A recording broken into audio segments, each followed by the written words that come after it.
हरियापुर नाम के एक छोटे से गांव में अर्जुन नाम का एक 17 साल का लड़का रहता था। अर्जुन की जिंदगी शुरू से ही कठिनाइयों से भरी थी। उसकी माँ उसे जन्म देते ही चल बसी थी और उसके पिता देवदत्त एक दिन जंगल गए और फिर कभी लौटकर नहीं आए। गांव वालों के लिए ये एक आम बात थी, क्योंकि उस जंगल को लोग मौत का जंगल कहते थे। अर्जुन को गांव के मुखिया रामदयाल और उनकी पत्नी कमला ने पाला था। उनके अपने कोई बच्चे नहीं थे, इसलिए वे अर्जुन को अपने बेटे जैसा ही मानते थे। कमला ने प्यार से कहा, अर्जुन बेटा, ये लो खाना खा लो।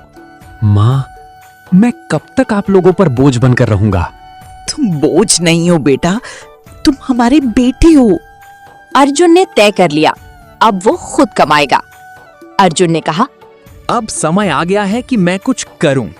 अगले दिन अर्जुन कुल्हाड़ी लेकर जंगल की ओर चल पड़ा। अर्जुन मन में ही सोच रहा था, अब मुझे अपने पैरों पर खड़ा होना है। अर्जुन, आखिर तुम आ ही गए। तुम मेरा नाम कैसे जानती हो? मैं तुम्हारे पिता के बारे में सब जानता हूँ। क्या मेरे पिता जिंदा हैं? हाँ, लेकिन पहले तुम्हें मेरी मदद करनी होगी। चील उसे एक गुप्त गुफा में ले गया। ये इतना सारा खजाना? ये सब तुम्हारा हो सकता है। अर्जुन बेटा, ये खजाना कहां से लाए? अर्जुन झूठ बोलते हुए कहा, जंगल से पिताजी। मुखिया को अर्जुन के बात पर विश्वास नहीं हुआ और उसने मन ही मन सोचा कि ये खजाना राजा का चुरा कर लाया है। मुखिया खजाना और अर्जुन को लेकर राजा के पास गया और बोला, जी हुजूर, ये खजाना आपका है क्या? हाँ, ये मेरा ही खजाना है। राजा झूठ बोल रहा था, लेकिन अर्जुन चुप रहा। अगले दिन अर्जुन फिर जंगल गया।